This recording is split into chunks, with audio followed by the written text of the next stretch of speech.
हाय दोस्तों, मैं फिर से हाजिर हूं आप सबके सामने लेकर एक नया कॉन्सेप्ट एक्सपोनेंट। और आप देख रहे हैं YND एजुकेशन, जो पूरी तरह से डेडिकेटेड है एजुकेशन के प्रचार प्रसार में। हम चाहते हैं कि आपको ज़्यादा से ज़्यादा नॉलेज दे सकें। इनकेस आपकी कोई भी कन्फ्यूजन है तो उसे हम दूर कर सकें। आज हमारा मैथ्स का एक टॉपिक है, बड़ा ही कारगर टॉपिक है, इसे हम अपने डेली लाइफ में भी इस्तेमाल करते हैं। वो है एक्सपोनेंट। एक्सपोनेंट जिसे हम अपने विभिन्न क्लासेस में पढ़ते आते हैं। तो आज मैं आपको बताने जा रहा हूं एक्सपोनेंट के बारे में। तो एक्सपोनेंट के बारे में थोड़ा बहुत जानकारी आपको होगी। आज मैं थोड़ा सा और बताते चल रहा हूं आपको। जैसे किसी एक ही इंटीजर का गुणा जब हम दो बार करते हैं, किसी एक ही इंटीजर का गुणा जब हम दो बार करते हैं उसी इंटीजर में, तो इसे हम इसके एक्सपोनेंशियल फॉर्म में लिखते हैं। जैसे हम यहां देख रहे हैं 4 into 4 we have written it in 2 time, तो we get that it is now it's exponential form. यहां पर जो 4 होगा ये हमारा बेस होगा, क्या होगा, बेस होगा, और ये जो 2 होगा यही हमारा एक्सपोनेंट है। यही हमारा क्या है, एक्सपोनेंट है। जैसे कि यहां पर आप देखिए, मैंने पहले से ही लिख रखा है, यहां पर हमारा ये लिखा हुआ है -5/7। -5/7 ये हमारा ये बेस है और इसके एक्सपोनेंट पर 4 है। तो ये जो 4 है ये हमारा जो है एक्सपोनेंट है। इसे हम पावर भी कह सकते हैं या इंडेक्स की भी कह सकते हैं। इसका मतलब ये होता है, जो इसके ऊपर पावर लगी हुई है, इसका मतलब ये होता है, it means that we have to multiply -5 4 time into -5।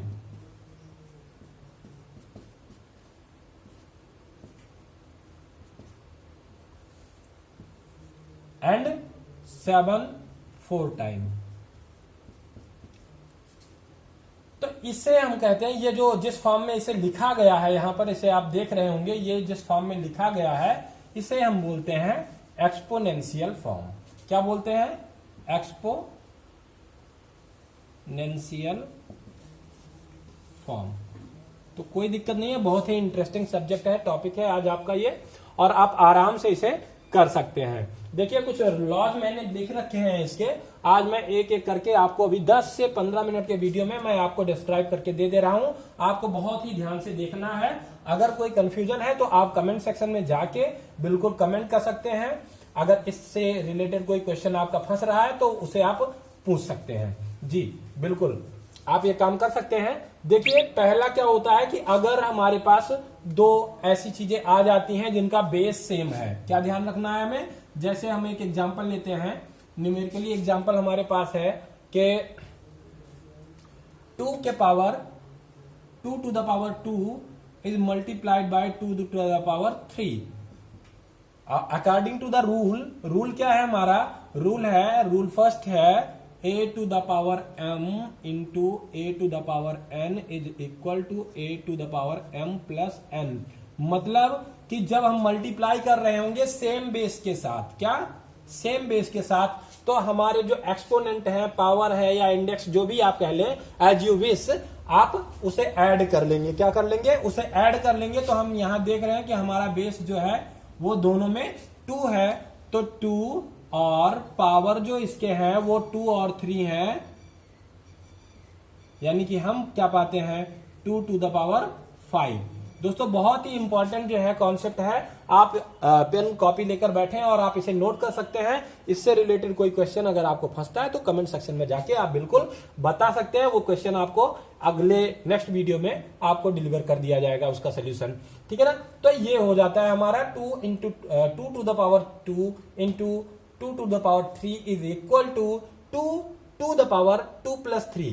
Means जो एक्सपोनेंट हमारा बना इस समय वो हो गया, बेस हमारा 2 है और एक्सपोनेंट जो हो जाएगा वो 2 और 3 का सम हो जाएगा।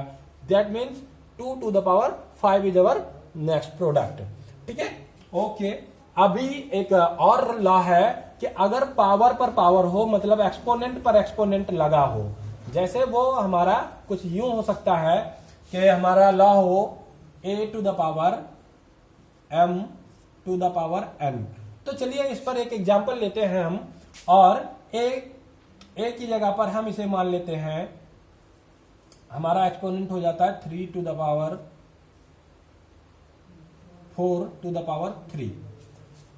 हाँ, अब इसे इसका मतलब क्या है कि 3 का मल्टीप्लाई 3 टाइम करना है। इसे जरा देखिए कैसे बनता है। ये 3 का मल्टीप्लाई 4 टाइम करना है और इसके बाद भी हमारा एक्सपोनेंट जो है वो 3 है। इसका मतलब इसका जो मल्टीपल प्रोडक्ट आता है इसको हमें उसमें 3 टाइम इसका मल्टीप्लाई करना है। मतलब क्या हो जाएगा कि हम जानते हैं 3 3 जा 9, 3 जा 27 और 3 जा 81। तो अब इसका मतलब ये हुआ कि 81 के पावर पर 3 है, यानी 81 के पावर 3 लगा हुआ है। तो इस तरह से हमें ये समझना चाहिए कि मतलब ये और ये आपस में मल्टीपल हो जाएंगे। तो इसे हमें देखना है। तो इस तरह से हम इसे कर सकते हैं 3 मतलब इसी को हम लिख सकते हैं 3⁴ इंटू 3, दैट्स मीन 3⁻12।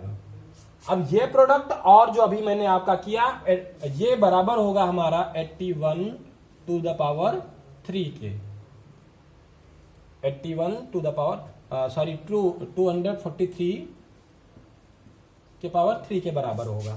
ठीक, तो इस तरह से हम इसको समझ सकते हैं।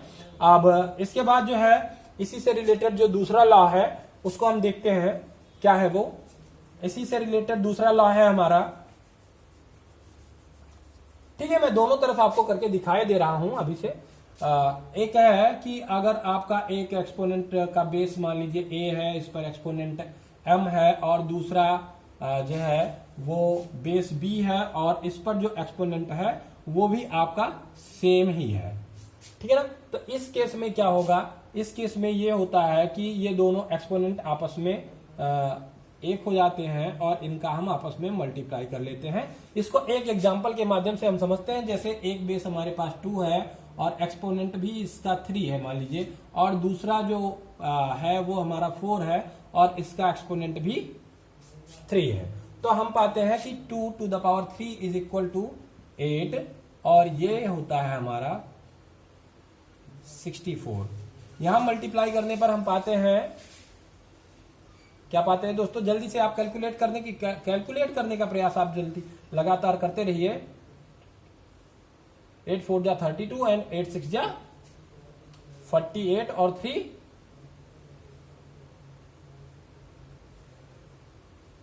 ठीक, ये हो गया 512। अब जरा हम इसको यहां पे आके देखते हैं तो क्या हो जाएगा।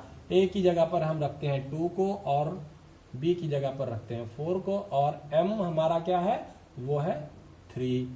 अब भी देखते हैं, ये हो गया हमारा 4 2 जा 8, 8 के पावर हो गया 3। अब हम जानते हैं 8 8 जा 64 और 64 8 जा होगा जो हमारा वो हो जाएगा, ये देखिए यही चीज आ जा रही है 512।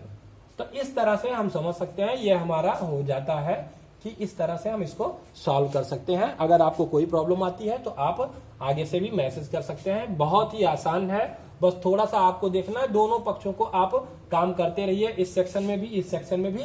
आप खुद सेल्फ वेरीफाइड कर सकते हैं किसी भी रूल को मैथ्स के। ठीक है ना। इसी के साथ हम बढ़ते हैं अगले पर कि अगर ये केस डिवीजन का हो तो क्या होगा। अगर ये केस डिवीजन का हो तो क्या होगा, हम देखते हैं। केस डिवीजन का हो, अभी तक हमने ये स्टडी करा मल्टीप्लाई पर, अब हम ये करते हैं डिवीजन पर।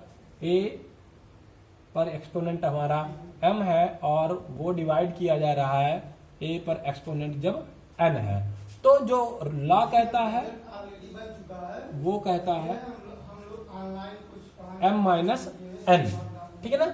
अब इसे जरा हम एक एग्जाम्पल के थ्रू देखते हैं, दोनों पक्षों में हम करेंगे और पाएंगे क्या होता है। तो देखिए बेस हमारा सेम होना है, तो बेस हम रख ले रहे हैं, सेम रख ले रहे हैं 4, तो उसमें 2 जा 4 इज डिवाइडेड बाय 3। ठीक है। अब इसको हम पहले सॉल्व करते चलते हैं।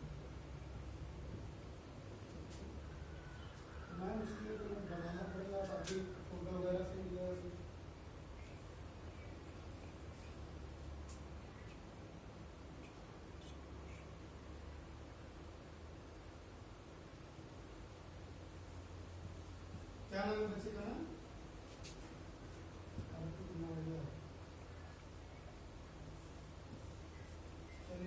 जब इसे हम डिवाइड करते हैं तो हम पाते हैं, हमारा आंसर आता है 4। ठीक है, ये डिवाइड करने पर, डिवाइड करके आप इसे देखिएगा, हमें ये मिलता है। अब यहां आ जाते हैं हम, यहां आ जाते हैं तो हमारा एक्सपोनेंट क्या हो गया, इस रूल के अकॉर्डिंग ये है 4 और 4 माइनस 3 हो जाएगा m और n की जगह पर। अब यहां पर हम माइनस करते हैं तो हमें मिलता है 4 टू द पावर क्या, माइनस कर लेने पर, सब्ट्रैक्ट करने पर 1 आता है, इसका मतलब होता है 4। अब देखते हैं हमारा LHS और RHS जो है वो बराबर है। इस तरह से हम ये वेरीफाई कर पाते हैं। तो ये करके आप ऐसे तमाम सारे एग्जांपल्स पर आप खुद भी चेक कर सकते हैं, और आपको मैं गारंटी दे रहा हूं बहुत ही ओवरवेलमिंग ये कॉन्सेप्ट है और आपको मजा आ जाएगा सॉल्व करके। तो अभी देखते हैं, इसके साथ आगे बढ़ते हैं। एक और है, उस पर देखते हैं थोड़ा सा। जी माफी चाहूंगा, कुछ और मैसेजेज आते जा रहे हैं मेरे पास, तमाम सारे मैसेज आते जा रहे हैं कि सर इस पर वीडियो आपका एक कॉन्सेप्ट चाहिए, तो मैं करता चलूंगा। देखिए आप लोग परेशान ना होइए, मैं एक एक करके अभी मैंने एक बुक उठाई है एसचंद पब्लिकेशन की, और मैं कंटिन्यू उसे एक कॉन्सेप्ट में आपको देता जा रहा हूं। इनकेस अगर आपको कोई प्रॉब्लम होती है किसी क्वेश्चन को लेकर, तो मैं क्वेश्चन की भी एक सीरीज तैयार करूंगा। अभी मैं आपको कॉन्सेप्ट देता चल रहा हूं ताकि आप धीरे धीरे करके अपने क्लासेस स्टार्ट कर सकें। आपके पास जो बुक्स हैं उनसे आप क्वेश्चंस सॉल्व करना शुरू कर दें। उसके बाद मैं आपके उन प्रॉब्लम्स को भी सॉल्व करने की भरसक कोशिश करूंगा। जहां तक होगा मैं पूरी तरह से डेडिकेटेड हूं आपके लिए। मैं वीडियो इस समय केवल और स्टूडेंट्स के लिए बना रहा हूं मैं, ठीक है ना। अब हमारा जो है कि अगर कोई एक्सपोनेंट हमारा निगेटिव हो तो क्या हो, तो ये है हमारा, अगर केस ऐसा हो तो जो हमारा लॉ कहता है वो क्या कहता है कि 1/a⁴n हो जाएगा ये। अभी इसको ऐसे समझते हैं कि एक हम एग्जांपल लेते हैं कि 3⁻⁻⁴ हो तो क्या हो जाएगा। तो 3⁻⁻⁴ का मतलब हो जाएगा अकॉर्डिंग टू रूल 3⁴ ये हमारा हो जाए।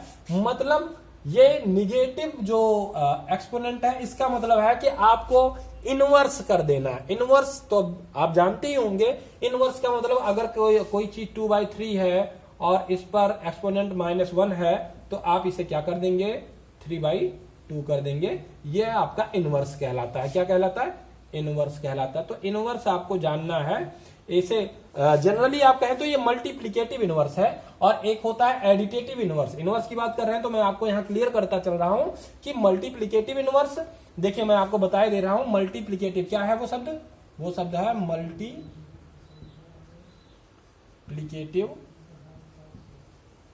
इनवर्स। मल्टीप्लिकेटिव इनवर्स का मतलब होता है सीधा जो है ये उल्टा हो जाएगा। मतलब अगर कोई चीज 2/1 है और इसका मल्टीप्लिकेटिव इनवर्स आपको जानना है तो वो क्या हो जाएगा, 2/1 मतलब कि 2 हो जाएगा। और एडिटेटिव इनवर्स जो है आपका, एडिटेटिव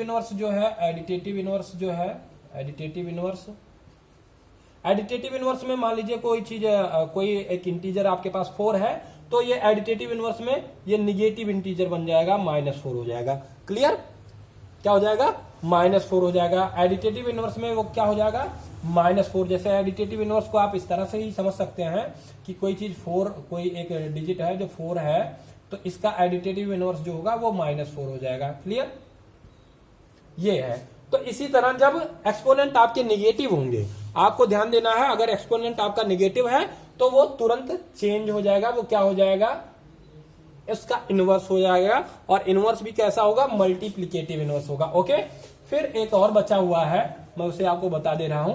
उसके बाद एक मैं आपको क्वेश्चन सॉल्व करके दिखाऊंगा, और उसके साथ आपकी क्लास यहां पर समाप्त होगी। आप कोई भी क्वेश्चन पूछ सकते हैं। क्वेश्चन क्या है कि अगर आपका एक्सपोनेंट 0 हो, बेस आपका कुछ भी हो, बेस मैटर नहीं करता है, बेस मैटर नहीं करता है। मैटर क्या करता है कि अगर हमारा एक्सपोनेंट क्या है, 0 है। अगर एक्सपोनेंट हमारा 0 है तो हम क्या करेंगे, एक्सपोनेंट अगर हमारा 0 है तो हमेशा बेस कुछ भी हो वैल्यू 1 होगी। बेस कुछ भी हो वैल्यू हमारी क्या होगी, 1 होगी। इसी तरह मान लीजिए कोई भी बड़ी से बड़ी डिजिट हो, जैसे 9 है, 9 के पावर में या इंडेक्स या एक्सपोनेंट कुछ भी आप कह लीजिए, अगर 0 है एक्सपोनेंट तो इसकी वैल्यू हमेशा 1 आती है। ये चीजें आपको ध्यान रखनी है। तो बेसिकली आप देख सकते हैं यहां पर मैंने कुछ फार्मूले लिख रखे हैं, इसे आप नोट कर सकते हैं।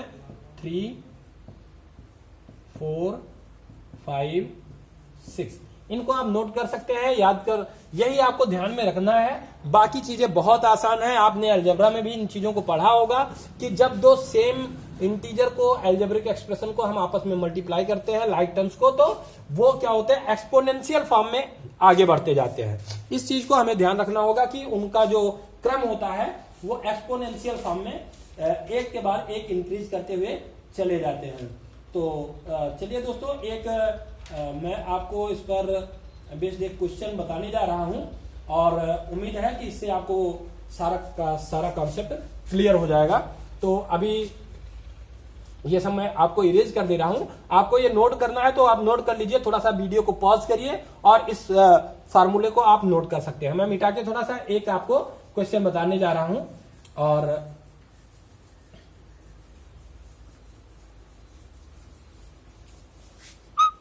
हाँ बिल्कुल बिल्कुल बिल्कुल, मैं आपको एक क्वेश्चन बताने जा रहा हूं। आप इसको आराम से देख सकते हैं और कर सकते हैं। जैसे इवेल्युएशन आपको करना है एक रेशनल नंबर, चूंकि अब अभी आपका पीरियड चला था तो मैं आपको इसका जो कैलकुलेशन है वो रेशनल नंबर पर करके दिखा रहा हूं। 2/3 आपका क्वेश्चन है, 2/3 power -3 is multiplied by 7/4 to the power -5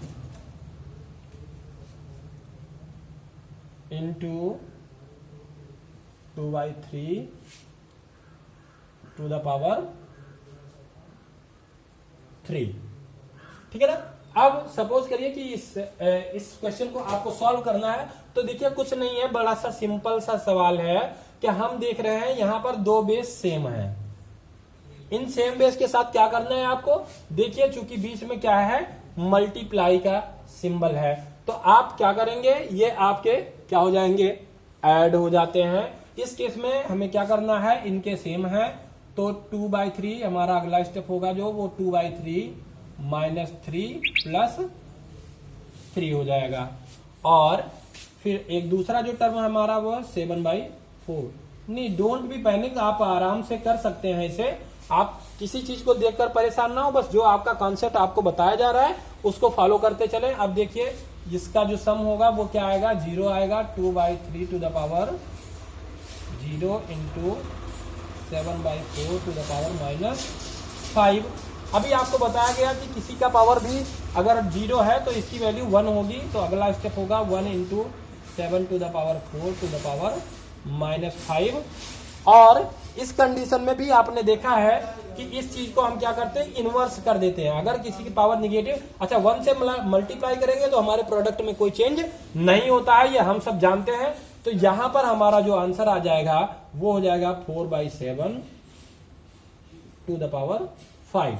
ये सीधा सा वो है कि हम इसे मल्टीप्लिकेटिव इनवर्स में इसके चेंज कर देते हैं। ठीक है दोस्तों, ठीक है। अब आपसे एक ही गुजारिश है कि आप हमारे इस चैनल को YND एजुकेशन को बिल्कुल लाइक, सब्सक्राइब, शेयर करना बिल्कुल ना भूलें। और मेरा ये वीडियो कैसे लगा कमेंट बॉक्स में जरूर बताएं। अगर आपको इस कॉन्सेप्ट से रिलेटेड कोई क्वेश्चन है, कोई कंफ्यूजन है, तो वो बिल्कुल आप मुझसे पूछ सकते हैं। ओके, धन्यवाद। जय हिंद, वंदे मातरम।